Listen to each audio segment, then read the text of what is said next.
I want to say a special welcome to those of you who are joining us online today, especially those of you who are local and would have liked to have been here today, but for whatever reason are not to. We're grateful and hope that you feel just as part of this service as everybody else. A special welcome to any of you who are visiting here today, maybe visiting family or friends for Thanksgiving. Welcome to our college students, many of who are home this weekend, and it's great to have you all back. Next Sunday, we're going to start a brand new series called Better Together, and we're going to be looking at the sayings throughout the New Testament, the one another sayings throughout the New Testament, and we're looking forward to some good conversations that are going to come as a part of that. There's a story of a politician, a young guy who was elected in Boston, and he got elected to kind of represent a very troubled and challenged neighborhood in that community. It was a community very low income. There was a lot of drugs, crime, and gang activity in that community, and he really wanted to go in there and make a difference. And so as he was asking around, he was asking people, who do I need to talk to who's going to help me better understand some of the challenges that are in this community? And everybody kept telling him the same person. There was a Catholic priest that had been serving in the parish in that church for over 25 years, knew the community really well, knew the families of the community really well, and was one person that was often visiting these guys, these young people in particular, who were unemployed and had fallen into gang activity. And so the politician calls the priest and says, look, I want to come. Can you take me and introduce me to the neighborhood? The priest gladly agrees. The politician shows up in his car, and the priest says, no, we're walking. We are not driving through this neighborhood. And off they go. And for the rest of the afternoon, the priest took him around and introduced him to different people in the community and helped him really get a bird's eye view of all that was going on and some of the challenges. At the end of the conversation, they were standing on a street corner, looking across to another street corner where there was a group of young men, all unemployed, and they'd been there, the politician noticed, all afternoon. So he asked the priest, what are these guys up to? Are these gang activity? Are they into trouble? What's going on here? And the priest looked at him, and his answer actually surprised the politician, and he remembered it. The priest said to the politician, they're quitting. They're quitting. That's what they're doing over there. That these young men grew up with dreams and aspirations for life, as everybody does, but they got the message really quickly because of the neighborhood and because of the poverty that they faced and the community that they were a part of. There's no future for them. That their dreams would never get realized, and that there was no chances for them really to do any of the things that they wanted to do. So the priest said, what they're doing over there, hanging out, is quitting, taking the path of least resistance. There's no future for them, so just do kind of what everybody else is doing in the neighborhood. The passage that we're going to look at today from John's Gospel is the same kind of spirit. It's a story about somebody who could not see any other options for themselves, and so they quit. We've been going through the 2 chapters in the Gospel of John, the last 2 chapters, looking at these stories that after the resurrection of Jesus and before the beginning of the church, Jesus comes and all of his disciples have gone missing. And he goes to get them. And he goes finding them. Today we're going to look at the story of Jesus going to find the Apostle Peter. Turn with me to John chapter 21. We're going to start reading from verse 1 to 14. You can look it up in the Pew Bible in front of you, page 1687, or you can look it up electronically as well as we go through this passage. John chapter 21. Let me read it for you. Afterward, and this is after Jesus goes and finds doubting Thomas and kind of restores his faith, Jesus appeared again to his disciples by the Sea of Tiberias.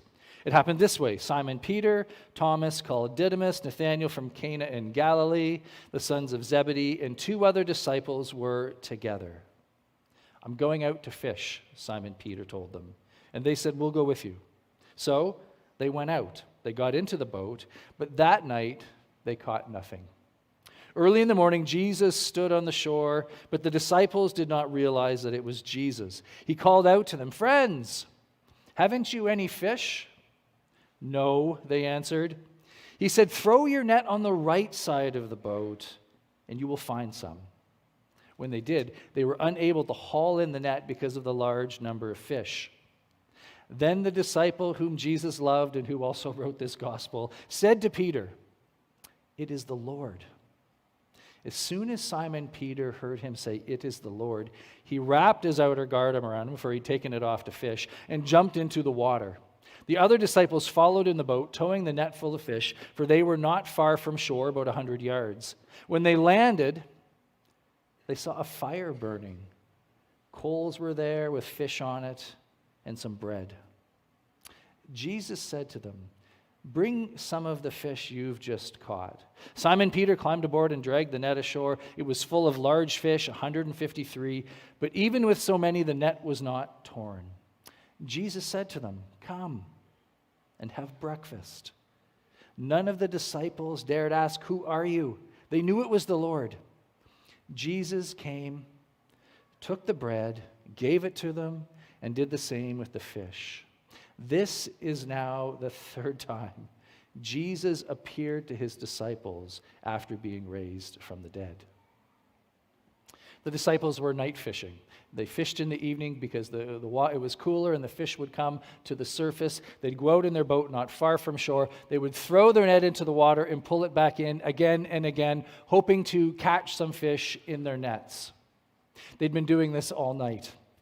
These were seasoned fishermen. They did this as their career. A number of them grew up in homes where their parents were fishermen as well. And as they were doing this, someone from shore calls out to them and says, "Have you caught any fish?"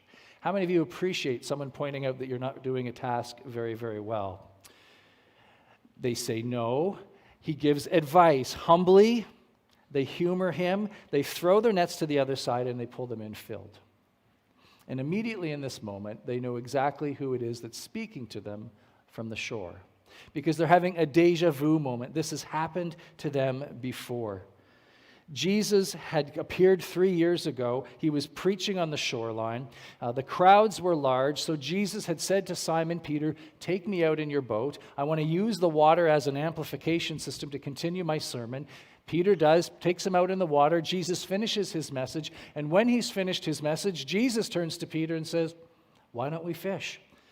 To which Simon Peter says, "We fished all night. We caught nothing." Jesus says, "Well, let's throw the nets on the other side of the boat this time, carpenter."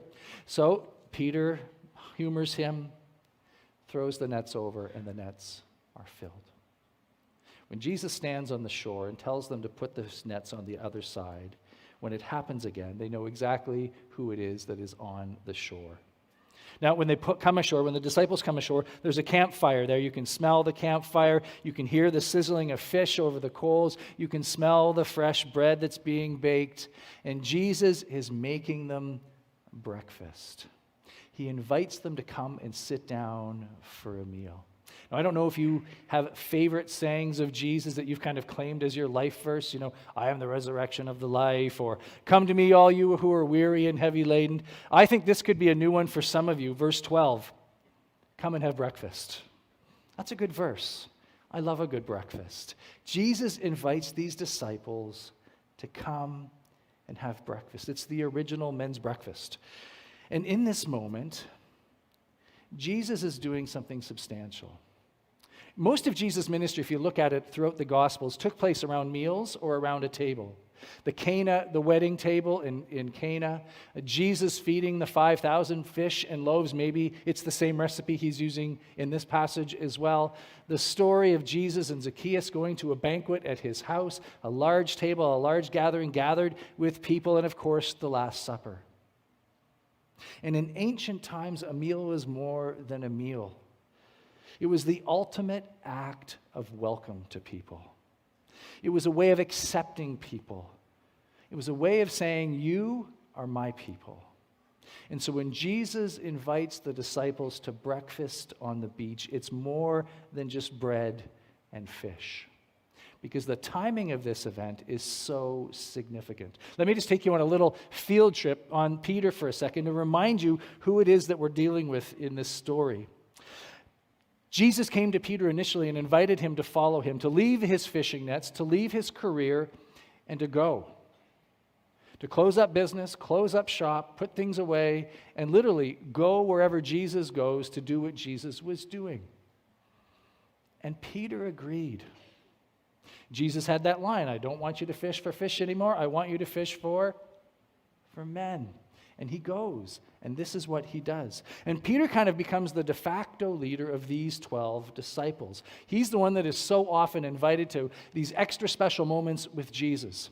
And then there's that moment halfway through Jesus' ministry, and we find it in Luke chapter 9, where Jesus is asking the disciples, who do you say that I am? The disciples banter it around a little bit, but then Peter says, you are the Christ, the Messiah, the Son of God.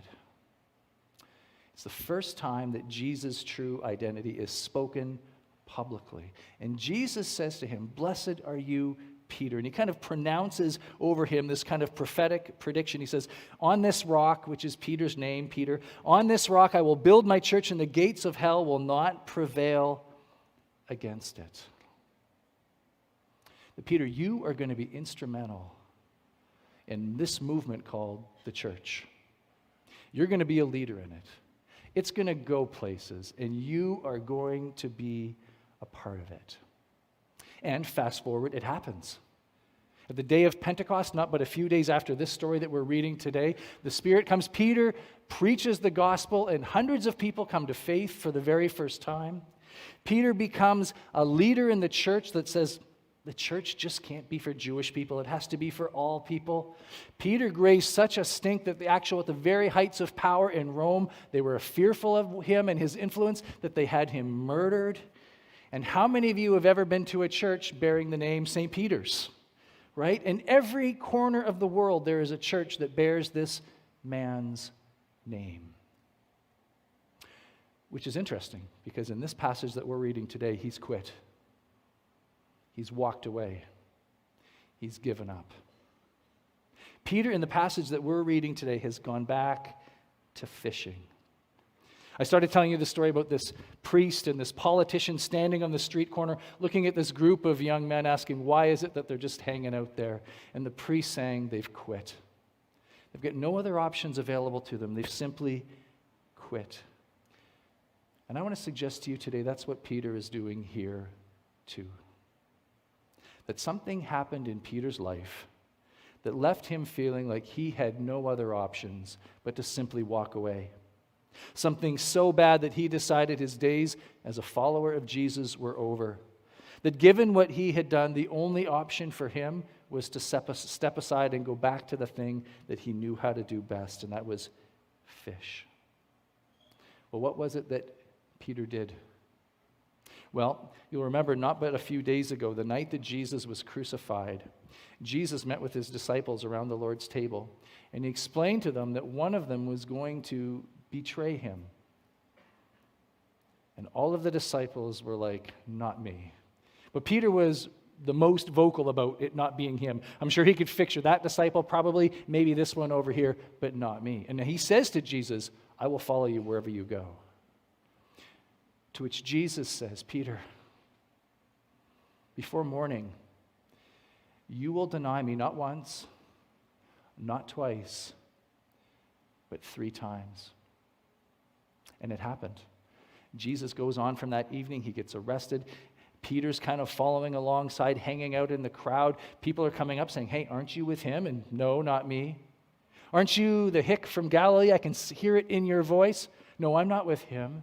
And then a teenage girl completely undoes Peter when she asks him, aren't you with Jesus? And Peter says, I do not know that man. The rooster crows, the words of Jesus come thundering back to Peter, and the scripture says that he wept bitterly. He'd failed miserably. This is the world of regret. And when Peter failed, when he'd seen what he had done, he could see no way forward for himself, so he goes fishing. Where do you go when you have that experience? When you find yourself in a situation where you did the thing you said you weren't going to do again? When you do the thing that hurts somebody and you feel so bad, I can't be there anymore, I have to step away. Where do you go? What do you turn to in those moments? Whether it's a one-time failure, a persistent failure, a mistake, a mess that you create, and you just sit down and you do the math and you think, I can't be here anymore. I can't follow Jesus anymore. I can't hang out with these people anymore. I can't go to church anymore. And so you just pull away. You stop. You quit. Some of you are familiar in the work world with the new phrase, quiet quitting. It's the phrase that describes people who, they show up for work, their heart's not in it anymore. They do nothing more than is required of them. And the minute that clock hits 5 o'clock, they are out of there because they're done. They're showing up, but they're not in it anymore. And I think there's people who quiet quit on Jesus too. We show up to church, we sing the songs, we go through the motions. People see us here. But inside, we, like Peter, we've just quit. So what does Jesus do? Well, remember, Jesus knew Peter was going to deny him. He knew it. He talked to Peter about it. Peter did it. Jesus is not surprised by Peter's behavior. So Jesus goes looking for Peter. It's been the theme of this series. Jesus goes looking for Peter.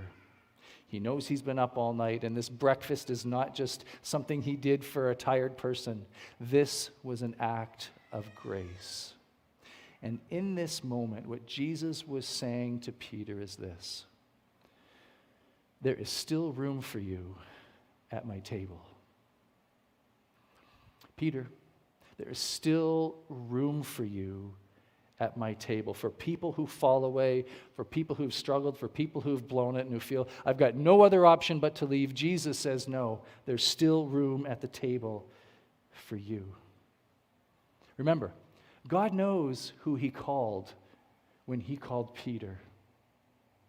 He knew he would be someone who would be impetuous, who would be the first to act, he would have good days, he would have bad days, and that he would deny. And Jesus knew that Peter would be the one on whom he would build his church, who would go on to preach, who would lead the disciples in a wonderful movement in the early days of the church, and whose name would be on almost every community on planet Earth with a building named after him. Jesus knew all of that was going to happen. Jesus knows who he called when he called you and I too. He knew who he was calling when he called us. And he knew there would be days when we would blow it. And there would be seasons that would be difficult. And there would be chapters that would be unbelievably difficult.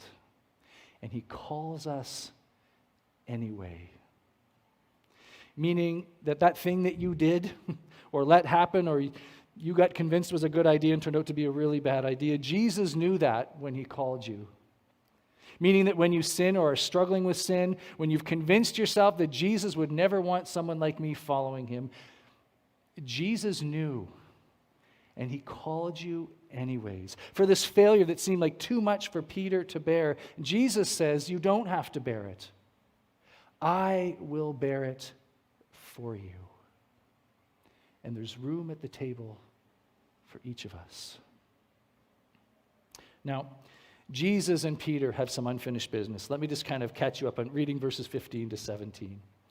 When they'd finished eating, Jesus said to Simon Peter, Simon, son of John, do you love me more than these? And whether he's talking about the disciples or the fish or whatever, no one really knows. Yes, Lord, he said, you know that I love you. Jesus said, feed my lambs.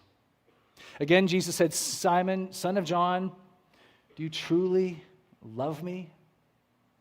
Peter answered, yes, Lord. You know that I love you. Jesus said, take care of my sheep. A third time he said to him, Simon, son of John, do you love me? 3 denials, 3 calls. Do you love me? Peter was hurt because Jesus asked him the 3rd time, do you love me? He said, Lord, you know all things, and you know that I love you. And Jesus said, feed my sheep. Now, what I love about this is that Jesus is recalling Peter to take up the thing that he'd called him to originally. He'd called him to.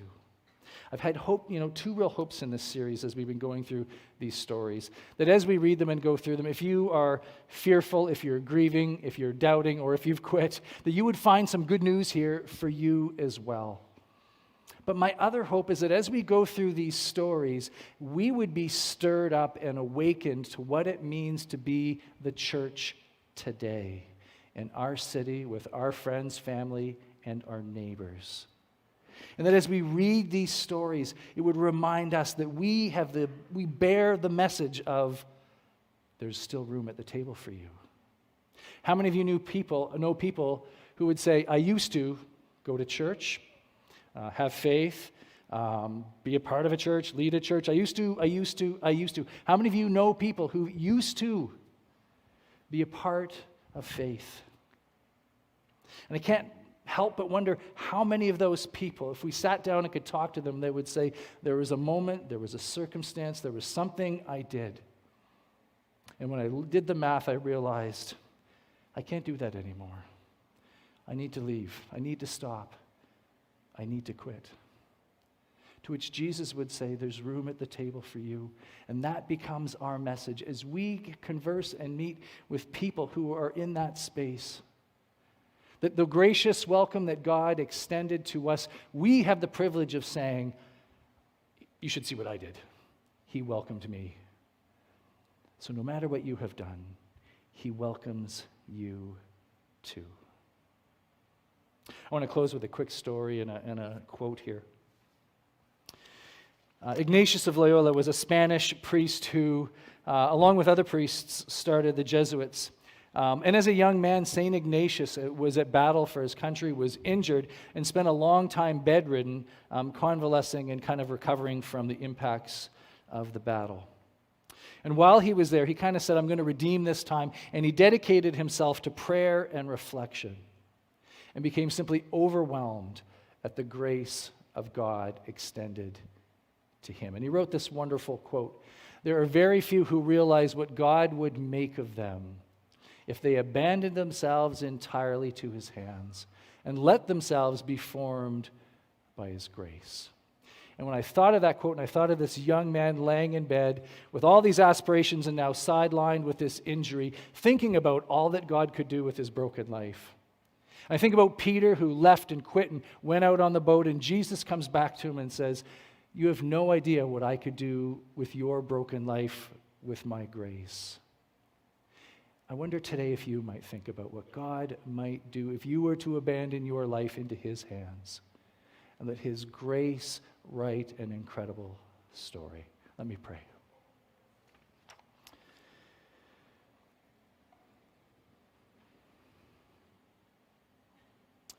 Lord, today we thank you that you come looking for us. That no matter where we find ourselves today, no matter the circumstances of our life or the circumstances of our heart, you come looking. And that your message to each and every one of us is that there's room at the table for us still. That you invite us to stop bearing the burden of our failure by ourselves, and to remember that that is why you have come. And so, Lord, today we transfer that burden to you, and we open our hands and ask that your grace truly would be at work in our lives, that we might experience this beautiful invitation. And God, lay on our hearts a burden to be people who proclaim this message, who tell your story every chance we get when we run into people who used to, that they might know that there's a seat at the table for them too.